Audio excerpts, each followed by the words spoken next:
This is Gerardo Del Real here with Resource Stock Digest. Joining me today is the quarterback in chief over at Exploration Insights, Mr. Joe Mazumdar. Joe, how are you again, sir? Good to have you back on. Good. Thanks again for the invite. Appreciate it. Listen, you write and oversee and own one of the best newsletters for mining companies and junior resource companies in the entire space. I wanted to have you on because you and I share a common interest in a company, and I'm biased. I'm a shareholder, but FinEx is a company that just initiated a drill program. I met with them recently, and I'm not a geologist, right? You're an economic geologist, obviously. So I wanted your take, but I was really impressed by their technical acumen and the way that they approach exploration. And when I started looking at Finland and I started looking at the companies that surround them and the geology, even a non-geologist like me, could kind of draw the lines and see the rocks and see the belt and assume that there's probably some damn good mineralization on their property. So I'm excited by the drill program. I want to get your take. Finland was just ranked as the most attractive jurisdiction for mining by the Fraser Institute. So it's got a lot going for it. I'd love to hear your thoughts on the company and Finland overall. Yeah, well, I guess let's start with Finland. Like I've been in and out of Finland for the last, I don't know, more than 10 years, following different companies, like Mawson at one point. Yeah, I visited that project. I've been up to see Rupert, which has probably got the best undeveloped gold deposit out there right now, yeah, in this kind of jurisdiction. And then also Orion. And also I visited Agnico's Kittilä gold mine in also in Finland, which is not far from right. FinEx. So what's attractive about Finland? It's got the rule of law, stable jurisdiction. Um, there were risks with the Naturo sites. Yeah. They became problematic initially. Now with the push in Europe for critical minerals in that, definitely there's a lot more government support for mining and for developing domestic resources. So that's a definite push. Uh, yeah, I don't know how much geopolitical risk you put around being obviously having a very long border with Russia. Yeah. But definitely the number of Russian tourists since I went there prior to the Ukrainian skirmish to now is a lot less.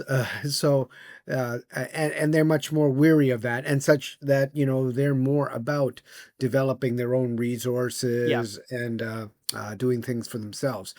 But I mean, if you look at not only stable jurisdiction, the holding costs are high, but high holding costs, those costs are going straight to the landowners. Right. And so, what's good about it is you automatically get social license because when you're Right. working there, you're paying them.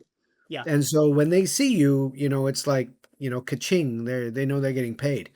I So also there's got to no, believe that that keeps unserious players away, right? Because if you're not serious oh, about the region, yeah. you're not going to want to come in and start paying out of pocket immediately. Yeah, it's harder for junior explorers probably that to hold big land packages without doing joint ventures like Orion does joint ventures with other companies to defray the costs of the holding.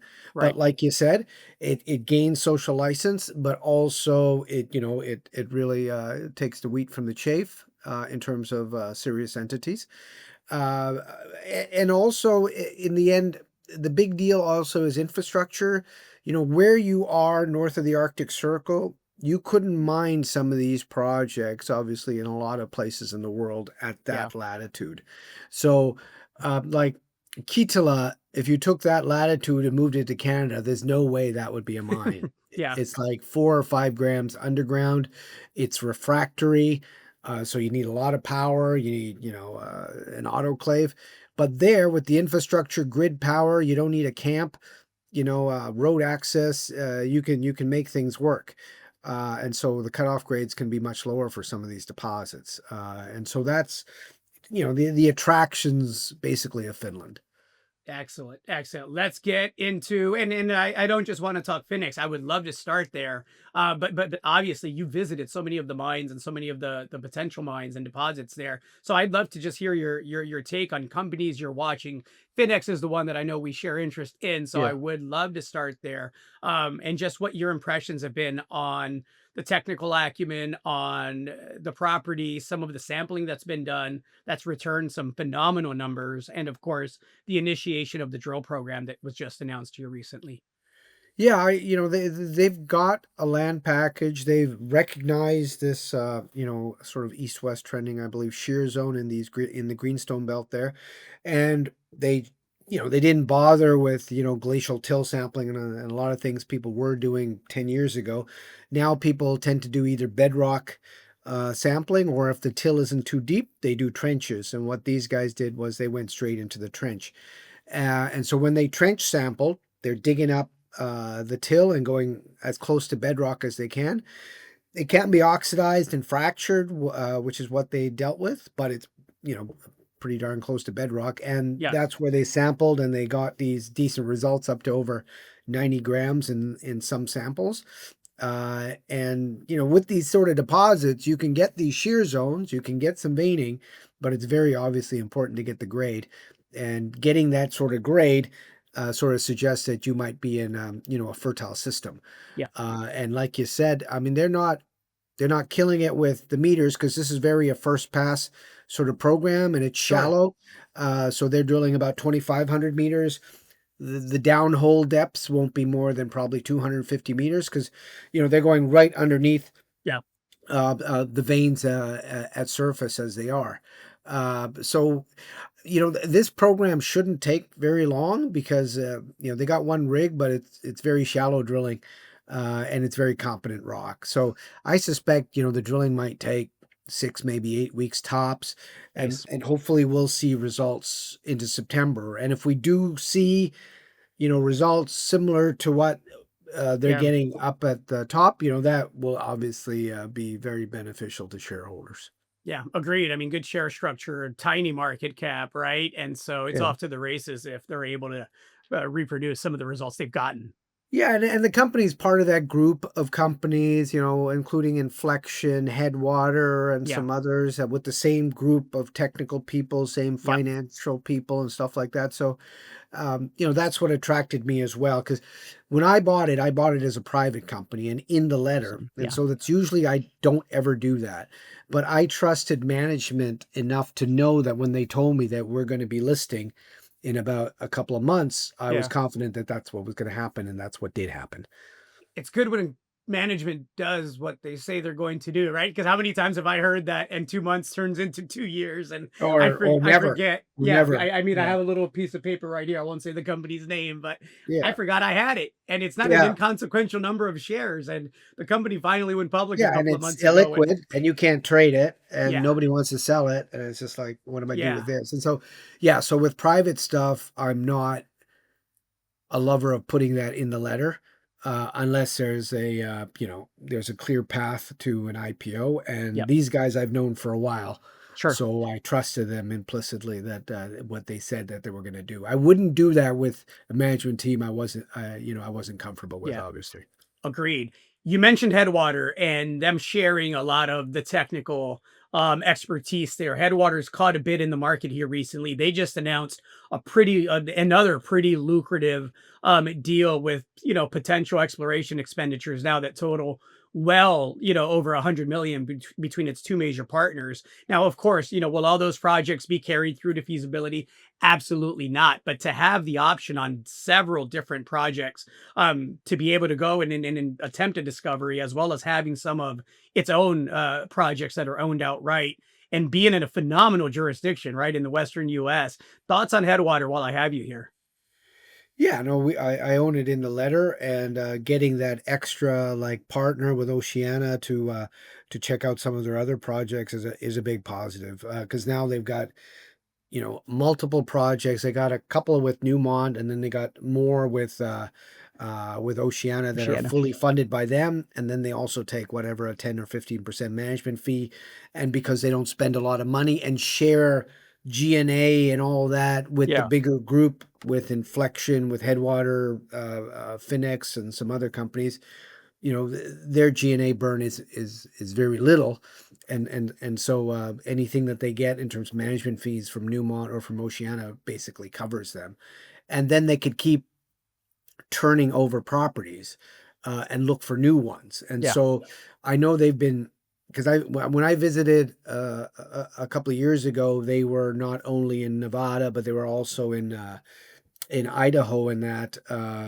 But I think now they're very focused in on, their model is looking for these very specific type of high grade, low tonnage, low sulfidation epithermal gold silver veins, and that model is what they're taking everywhere. But Yeah. I think they're pulling back definitely to Nevada. No, and look, there's other companies that are doing similar staking and exploration. One that sticks out is another one, and I don't know that you cover it, but it's another one that I followed for some time. I covered in one of the letters and has absolutely caught fire here over the last week or two, and that's Almadex Minerals with Morgan Poliquin, who's applied a similar kind of theory here over the last several years, staking a ton of projects in Nevada and the Western US. Any thoughts on Almadex if you're familiar? Yeah, I don't know. Like I talked to Morgan about it maybe less than a year ago or something like Yeah, that. I never got down to see the projects, and so I don't have an update with respect to what they're doing. But the thing is, people think that places like Nevada, Arizona, that are well-known states, they don't know that a lot of the really grassroots exploration yeah. really hasn't been done because a lot of companies have held ground for a long time and not done anything. And so that sort of stuff really needs to be done by Yeah. companies like Headwater and Almadex. And so it's good to see that happening. No, good stuff. Before I let you go, what else do you like, Joe? And then I know you're traveling, you're always up and at it, the conference circuit and site visits. So first and foremost, anything else that you really like in the market? And then before I let you go, where can we catch you? Where can we see you? Where can we read your stuff? Yeah, I mean, I'm looking like a more potential M&A. Where's it going to come in the Mm, precious metal sector? And I think eventually that's going to go to some of these advanced development plays in jurisdictions that people are comfortable with. And I know places like Argentina are moving up, and yeah, so we have a silver gold play down there called Abra Silver, which is advancing. They yeah, just put out a new resource, which is great. Another one on that sort of stage would be Arizona Sonora with their copper yeah, project in Arizona.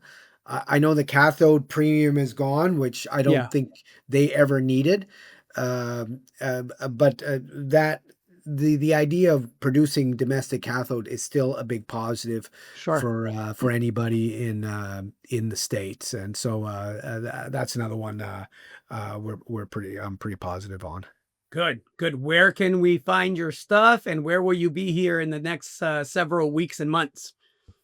Yeah, I mean, it's explorationinsights.com. As you know, it's a weekly publication about what I'm buying, selling, updates on news. And just recently, last week, I did a bit of a rant on Silicon Valley based companies coming into the mining sector and the money they're drawing on, and their completely different model in terms of being funded by venture capitalists and staying Yeah, private for a lot longer than any retail company. And so, there's a lack of reporting and all that, but yeah. the funding there is not a problem. So we're looking for all these different financing hubs. That's definitely one that's come up over the last couple of years. Yeah, so that's another thing that we do in the letter.